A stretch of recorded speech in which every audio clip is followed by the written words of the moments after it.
नमस्कार दोस्तों, मैं हूं दिव्यांश। स्वागत करता हूं आपका दिव्यांश बर्थडे यूट्यूब चैनल पर। आज से मैं सीरीज स्टार्ट करने जा रहा हूं 100 golden rules of English grammar. ठीक है, जिसमें आपको मैं बताऊंगा 100 गोल्डन रूल्स इंग्लिश ग्रामर के। तो इस चीज़ को आप याद रखिएगा, ये जो 100 गोल्डन रूल्स ये केवल एक रिविजनल हैं। ठीक है, रिविजनल मेथड है कि आपने अभी तक जितना भी आपका बेसिक कंप्लीट है आपको ऑलरेडी आना चाहिए। यहाँ पर ये 100 सिलेक्ट किए गए हैं। आप इसका पीडीएफ या तो मेरे टेलीग्राम जो ग्रुप की आपको लिंक मिल जाएगी, टेलीग्राम ग्रुप की, वहाँ पर जाके आप इसको डाउनलोड कर सकते हैं, या आप ये क्यू मैथ्स, ये बहुत अच्छी साइट है। ठीक है, आप यहाँ से भी जाके इसको डाउनलोड कर सकते हैं, टॉप 100 गोल्डन रूल्स को।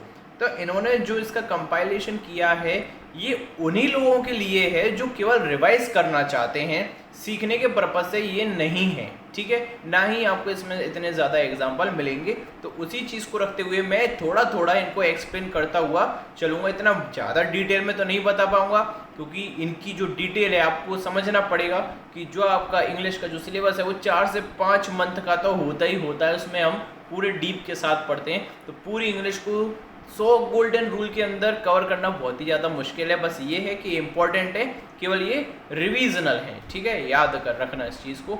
तो पहला हम स्टार्ट करते हैं। देखिए, सब्जेक्ट वर्ब एग्रीमेंट आपने पढ़ा होगा अपने सिलेबस में, जिससे भी आपने कभी क्लासेस लिए हैं या कभी भी सेल्फ स्टडी की है। तो सब्जेक्ट वर्ब एग्रीमेंट यहाँ पर देखिए ये दिया हुआ है। सब्जेक्ट वर्ब एग्रीमेंट ये एक टॉपिक होता है, एक चैप्टर होता है। तो इसमें पहला जो रूल दिया हुआ है, 2 or more singular subjects connected by and usually take a verb in the plural। देखिए, इन लैंग्वेज पे मत जाइए, मैं आपको बता देता हूँ। देखिए, यदि 2 सब्जेक्ट हैं, कोई भी टेंस, कोई भी सेंटेंस कैसे बनता है, उसका फॉर्मेशन क्या होता है, subject plus verb plus object, यही होता है ना। यदि आपको कोई भी सेंटेंस क्रिएशन करना है तो उसके लिए सबसे पहले एक सब्जेक्ट होता है, फिर क्या होती है, आपकी वर्ब होती है। ये वर्ब आपकी हेल्पिंग वर्ब भी हो सकती है, ये आपकी मेन वर्ब भी हो सकती है, फिर क्या आता है, आपका ऑब्जेक्ट आता है। ठीक है, तो इसमें ये बोला जा रहा है कि यदि 2 सब्जेक्ट, चाहे वो सिंगुलर हो चाहे वो प्लूरल हो, देखिए यदि प्लूरल आपका सब्जेक्ट है तो वर्ब तो प्लूरल आएगी, लेकिन यदि 2 सिंगुलर सब्जेक्ट एंड से जुड़े हों, जैसे कि राम एंड श्याम, राम एक सब्जेक्ट है, श्याम एक सब्जेक्ट है, ये दोनों किससे जुड़े हैं, एंड से जुड़े हैं। ठीक है, तो इनके साथ में प्लूरल वर्ब का यूज किया जाता है। सिंपल सा ये स्ट्रक्चर है, आपको भी पहले से पता होगा। जैसे कि देखिएगा आप यहाँ पर, हरी एंड राम, आर हेयर का यूज किया जाएगा, इज हेयर का यूज नहीं किया जाएगा, क्योंकि एक हरी और राम मिलकर अब 2 व्यक्ति हो गए हैं, इसलिए हम यहाँ पर प्लूरल वर्ब का यूज करेंगे। इसके स्थान पर हमें आर का यूज करना पड़ेगा। क्लियर है पहला रूल। नेक्स्ट देखिएगा, देखना सेकेंड रूल देखिएगा, if 2 singular nouns refer to the same person और think the verb must be singular. देखिए, यदि 2 नाउन है, 2 सिंगुलर नाउन है और किसी एक ही व्यक्ति के बारे में बता रहे हैं, तो जब हम वर्ब का यूज करेंगे तो वो सिंगुलर आएगी। जैसे कि मान के चलना, कई बार ऐसा होता है कि हमारे गवर्नमेंट में कई बार 2 मंत्री आपको मिल जाएंगे, एक ही नाम के व्यक्ति के 2 मंत्री आपको मिल जाएंगे। जैसे कि पहले कभी पीयूष गोयल थे, वो हमारे रेलवे मिनिस्टर भी थे और हमारे फाइनेंस मिनिस्टर भी वो बने थे, व्यक्ति तो एक ही था। ठीक है, तो आप क्या बोलोगे कि हमारे जो रेलवे के मिनिस्टर हैं और जो हमारे फाइनेंस मिनिस्टर हैं, हमारे जो वित्त मंत्री है, वो यहाँ पर आ रहे हैं। तो हालांकि हम सम्मान देने के लिए आ रहे हैं का यूज़ करते हैं, लेकिन असल में वो व्यक्ति तो एक ही है, तो उसके लिए हम किसका यूज़ करेंगे, सिंगुलर वर्ब का यूज़ करेंगे। जैसे कि देखिए, मैंने यहाँ पर बोला आपसे द सेक्रेटरी एंड प्रिंसिपल। देखिए, द सेक्रेटरी एंड प्रिंसिपल, तो यहाँ पर ये बताने की कोशिश कर रहे हैं कि एक ही व्यक्ति है, आपके एक ही व्यक्ति है। जैसे मान के चलो उसको मैंने नाम दे दिया मनीष। ठीक है, मनीष शर्मा, कुछ भी नाम दे दिया मनीष शर्मा, तो ये मनीष शर्मा है, यही कौन है, सेक्रेटरी हैं, और यही कौन है, प्रिंसिपल है।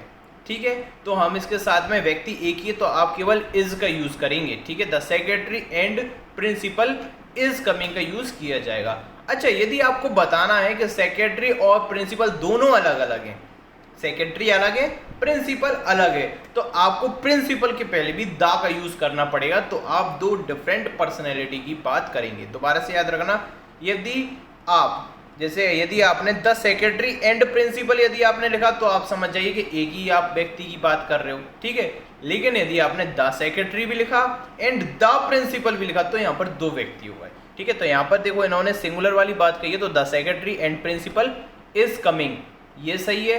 या आप लिख सकते हैं the secretary and the principal are coming का आप यूज कर सकते हैं, ठीक है। देखिए इसमें बताया हुआ है इस सेंटेंस के अंदर here the same person is, यहाँ पर एक ही व्यक्ति है जो कि कौन है, दोनों है, सेक्रेटरी भी है साथ ही साथ प्रिंसिपल भी है। चीज समझ में आ गई होगी, समझ में बहुत अच्छे से आपको आ गया होगा। चलिए आगे देखते हैं। नेक्स्ट देखना, if the singular subject are preceded by each और every the verb is usually singular. देखो सिंपल सी बात है, इसमें ये बोलना चाह रहा है यदि कोई भी नाउन, कोई भी सब्जेक्ट, कोई भी नाउन के पहले यदि ईच एंड एवरी का यूज किया था, चाहे ईच का यूज किया जाए, चाहे एवरी का यूज किया जाए, या ईच एंड एवरी का यूज किया जाए, तो हमेशा सिंगुलर वर्ब का यूज किया जाता है, ठीक है। जैसे कि यहाँ पर देखिएगा ईच या एवरी आपने यूज कर लिया, यहाँ पर एवरी लिखा हुआ है, ठीक है। तो देखिए एवरी बॉय एंड गर्ल, अब देखिए इसके पहले क्या लगा हुआ है, बॉय एंड गर्ल के पहले क्या लगा हुआ है, एवरी लगा हुआ है, तो एवरी हमेशा क्या होता है, एक वचन माना जाता है, ठीक है। तो वॉज का यूज किया जाएगा, वर का यूज नहीं किया जाएगा। जैसे कि each boy and each girl is ready to do task, ठीक है, is ready to do task, तो यहाँ पर आर का यूज नहीं किया जाएगा, ठीक है। प्रत्येक लड़का और प्रत्येक लड़की काम करने को तैयार है, ठीक है, तैयार है।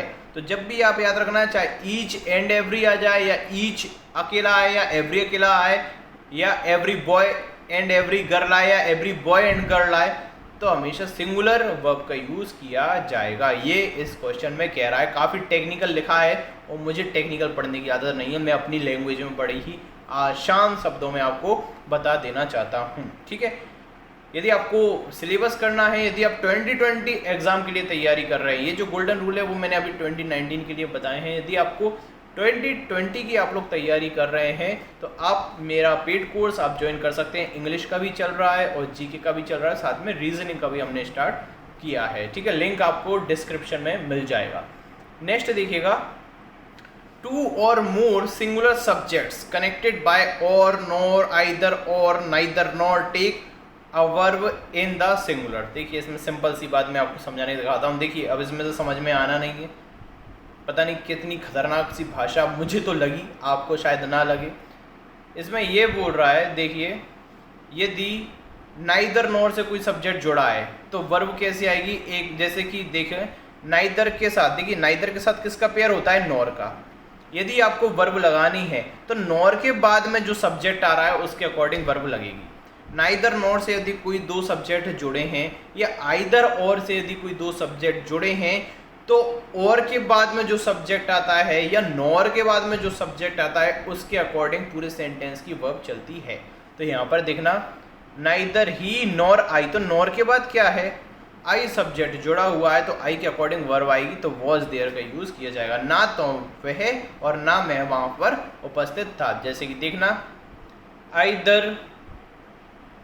आइदर ही और हिज फ्रेंड्स, यदि मैं यहाँ पर कर देता हूँ हिज फ्रेंड्स, अब मैंने खालिस्तान छोड़ दिया, मैं प्लेइंग लिख रहा हूँ, प्लेइंग, तो आप किसका यूज़ करेंगे।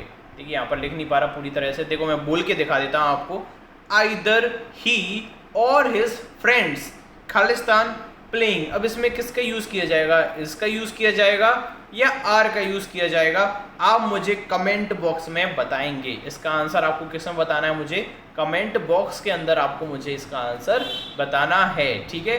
आइदर ही और हिज फ्रेंड्स खालिस्तान कमिंग, नहीं sorry Khalistan playing, either he और हिज फ्रेंड्स खालिस्तान प्लेइंग। इसमें क्या आएगा, इज आएगा या आर आएगा, इसका आंसर आप मुझे बताएंगे, ठीक है। और ये रूल क्या कहता था, देखिए आइदर और हो या नाइदर नॉर हो, तो नॉर के बाद में जो सब्जेक्ट होगा उसके अकॉर्डिंग वर्ब आएगी। यदि सब्जेक्ट प्लूरल है तो वर्ब प्लूरल रहेगी, यदि सब्जेक्ट सिंगुलर है तो वर्ब भी सिंगुलर रहेगी, ठीक है। सेम नाइदर के साथ है। नेक्स्ट देखिएगा,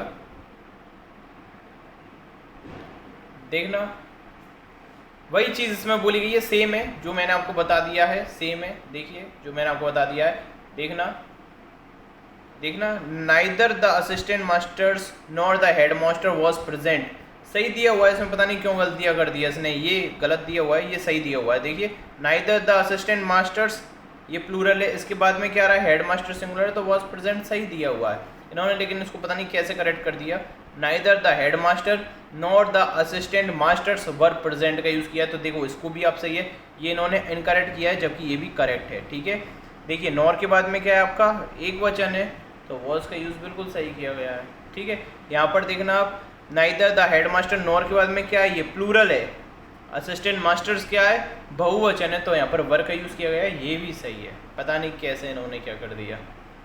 नेक्स्ट देखना, ठीक है, वही देखना, आइदर ही और आई, देखिए या तो वो या मैं, एम मिस्टेकन का यूज़ किया जाएगा क्योंकि आई इसका सब्जेक्ट क्या है, और के बाद वाला सब्जेक्ट क्या है आपका, आई, और के बाद का सब्जेक्ट आपका क्या है, आई है, तो आई के साथ कौन सी वर्ब का यूज़ किया जाता है, प्रेजेंट में एम का यूज़ किया जाता है, आई के साथ में एम का यूज़ किया जाता है, इसलिए यहाँ पर इस का यूज़ नहीं किया जाएगा, एम का यूज़ किया जाएगा, या तो उसने या मैंने गलती की है।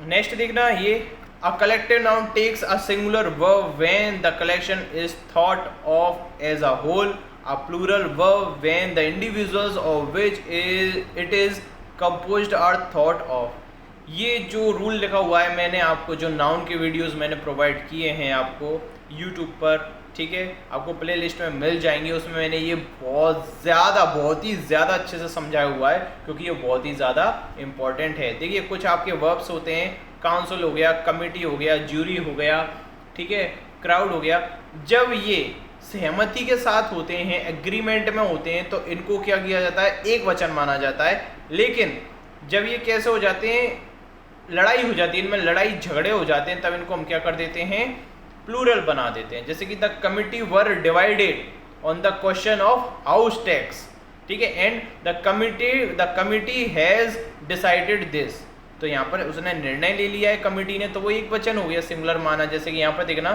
The council has chosen the president, ठीक है, जो परिषद है उसने प्रेसिडेंट का चुनाव किया है, तो सहमति बनी होगी तभी तो चुनाव कंप्लीट हुआ होगा। ठीक है, जब यूनानिमसली जब डिसीजन आया होगा तभी तो क्या बना होगा, प्रेसिडेंट बना होगा, तो यहाँ पर सब सपोर्ट कर रहे हैं, तो सिंगुलर माना जाता है। ठीक है, the military were called out, ठीक है, तो यहाँ पर देखिए कॉल्ड आउट किया जा रहा है, ठीक है, मिलिट्री को क्या किया जा रहा है, कॉल्ड आउट किया जा रहा है, तो यहाँ पर आप किसका यूज करेंगे, वर का, डिफरेंट हो रहा है, अलग अलग जगह में प्लेसेस हो रहा है, प्लेसमेंट हो रहा है, इसलिए आप किसका यूज करेंगे, वर का यूज करेंगे। ठीक है, या the committee were divided on the question of house tax. ठीक है, नेक्स्ट देखना, some nouns which are singular in form but plural in meaning take a plural verb. Simple बात है, कुछ नाउन ऐसी होती हैं जो दिखने में कैसी होती हैं, सिंगुलर होती हैं, लेकिन लेकिन देखने में कैसी होती है, सिंगुलर होती है, लेकिन उनका फॉर्म कैसा होता है, प्लूरल होता है। ठीक है, सॉरी गलत बोल गया मैं, दोबारा से देखें। इसके अकॉर्डिंग कुछ नाउन जो फॉर्म में कैसी होती हैं, एक वचन, ठीक है, लेकिन उनका मतलब कैसा होता है, प्लूरल है, तो वो प्लूरल वर्ब की तरह ही काम करेंगे। मैं आपको ऑलरेडी इनके बारे में बता चुका हूँ। जैसे कि देखना यहाँ पर, अब मैथमेटिक्स देखना है, यहाँ पर मैथमेटिक्स दिखने में कैसा लग रहा है, प्लूरल लग रहा है ना, मैथमेटिक्स ऐसा लगा हुआ है, लेकिन ये क्या है, प्रॉपर नाउन। नाउन का वीडियो देख लेना, सब समझ में आ जाएगा भाई, सब कुछ समझ में आ जाएगा उसमें। ठीक है, मैं पढ़ाता ही ऐसा हूँ, मैं ऐसा पढ़ाऊंगा कि इससे सब चीज़ें पहले से बन जाएंगी। जिसने अगर नाउन का वीडियो देखा हुआ है ना मेरे चैनल पे, ये बच्चों वाली चीज़ें लग रही होगी उसको। ठीक है, तो यहाँ पर मैथमेटिक्स क्या है, सब्जेक्ट का नाम है, प्रॉपर नाउन है, भले ही ऐसा लगा है तो क्या हुआ है, ये सिंगुलर, तो इज का यूज़ किया जाएगा, आर का यूज़ नहीं किया जाएगा। ये आपका आंसर हो गया। ठीक है, नेक्स्ट देखना, इसमें ये दिया हुआ है। ठीक है, देखना, कुछ ज्वाइनिंग वर्ड्स होते हैं, जैसे कि कौन कौन से वर्ड्स होते हैं ज्वाइनिंग आपके, विद होता है, टुगेदर विद होता है, इन एडिशन टू होता है, एज वेल एज होता है। ठीक है, ये कुछ वर्ड्स होते हैं, तो इनमें हम जब इनमें से दो सब्जेक्ट को जब हम जोड़ते हैं, इनके साथ जब हम दो सब्जेक्ट जोड़ते हैं, जैसे मान के चलो एक सब्जेक्ट मैंने जोड़ा, उसके बाद में मैंने लिखा एज वेल एज, और फिर दूसरा सब्जेक्ट मैंने लिखा, तो इसमें पहला जो सब्जेक्ट होता है उसके अकॉर्डिंग क्या आती है, वर्ब आती है। यदि पहला सब्जेक्ट सिंगुलर है तो वर्ब कैसी आएगी, सिंगुलर। पहला सब्जेक्ट यदि प्लूरल है तो वर्ब कैसी आएगी, प्लूरल आएगी। जैसे कि इसमें देखना, देखो इनकरेक्ट बताया हुआ है इसमें द चीफ। देखिए द चीफ क्या है, एक वचन है। विद ऑल हिज मैन वर मैसाक्रेड, यानी कि हत्या की गई। ठीक है, मैसाक्रेड यानी कि होता है नरसंहार किया जाना। तो यहाँ पर देखिए वर का यूज नहीं किया जाएगा, क्योंकि देखिए विद लगा हुआ है, एज वेल एज, ये सभी एक ही प्रकार के शब्द हैं। ठीक है, तो यहाँ पर विद लगा हुआ है, तो विद के पहले जो सब्जेक्ट है उसके अकॉर्डिंग वर्ब आएगी। तो विद के पहले क्या है, द चीफ, जो कि क्या है आपका एक वचन है। तो इसमें किसका यूज किया जाएगा, वॉज का यूज किया जाएगा। तो इसमें जो करेक्ट करके दिया हुआ है वो आंसर इसका पूरी तरह से सही है। ठीक है, आगे आपको समझ में ये वाली चीज। ठीक है, जैसे कि I as well as he am going to the party. ठीक है, am going to the party, इस प्रकार, क्योंकि आई क्या है आपका पहला सब्जेक्ट हो रहा है एज वेल एज से पहले का, तो आई के साथ एम का यूज किया जाता है। ठीक है, नेक्स्ट देखना, इसमें बताया गया है व्हेन द सब्जेक्ट। देखिए लैंग्वेज बड़ी टफ दी हुई है। ठीक है, मैं ऐसी टेक्निकल लैंग्वेज में कभी भी ना खुद पढ़ा ना कभी मैंने पढ़ाया। When the subject of the verb is the relative pronoun, care should be taken to see that the verb agrees in number and person with the antecedent of the relative. देखिए इतनी टफ लैंग्वेज में अगर आप पढ़ोगे, obvious बात है समझ में ही नहीं आनी कोई भी चीज़। अब देखिए मैं अपनी भाषा में इसको समझाता हूँ, ऐसे ही मैं अपने पेड कोर्सेज में पढ़ाता हूँ। देखिए मैं आपको समझाता हूँ, जो आपका रिलेटिव प्रोनाउन होता है, जैसे कि हु होता है, दैट होता है या विच होता है। ठीक है, तीन होते हैं relative pronoun, who that which. ठीक है, तो इनके बाद में जो वर्ब आती है वो किस पर निर्भर करती है। देखिए हु जिसके बाद में आ रहा है, हु जिस भी सब्जेक्ट के बाद में या जिस भी प्रोनाउन के बाद में या जिस भी नाउन के बाद में आ रहा है उसकी ही वर्ब को लेता है।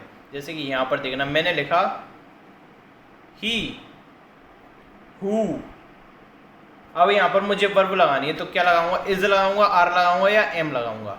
देखिए हु किसके बाद में आ रहा है, ही के बाद में। ही के साथ कौन सी वर्ब लगती है, इज, एम, आर में से इज लगता है ना, तो यहां पर भी क्या आएगा, इज आएगा। ये बोलना चाह रहा है इतनी बड़ी लाइन में 10 नंबर का जो पॉइंट है। ठीक है, और अच्छा अगर मैं बोलूं आई हु खालिस्तान प्लेइंग,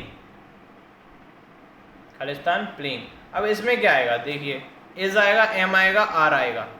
देखिए हु किसके बाद में लग रहा है, आई के बाद में लग रहा है, तो आई की वर्ब को ये हु ले लेगा, तो क्या आएगा इसमें, एम का यूज किया जाएगा। ठीक है, यदि मानो दे हु, फिर क्या आएगा, आर का यूज किया जाएगा। तो वही चीज इसमें बताई गई है। तो देखिए I who am your friend का यूज किया जाएगा, इज योर फ्रेंड का यूज नहीं किया जाएगा। एक और गलती आती है, जैसे कि देखना, it was I, it was I, ठीक है, हु या इट इज आई लिखते हैं, सॉरी इट वॉज नहीं, it is I, it is I who. अब क्या आएगा, इज गिल्टी आएगा कि एम गिल्टी आएगा, वही सेम चीज, हु किसके बाद में आ रहा है, आई के बाद में आ रहा है, तो एम का यूज किया जाएगा, हु एम गिल्टी।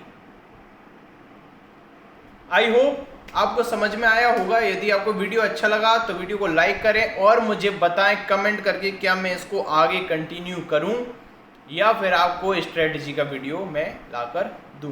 तो मुझे कमेंट करके ज़रूर बताना कि आपको ये वीडियो कैसा लगा, और वीडियो पसंद आया है तो वीडियो को लाइक करना, चैनल को सब्सक्राइब करना और ज़्यादा से ज़्यादा शेयर करना। ठीक है, मुझे ज़रूर बताना, उसी के बाद मैं इसको आगे कंटिन्यू करूँगा, अदरवाइज इस सीरीज़ को यहीं पर रोक दिया जाएगा। धन्यवाद।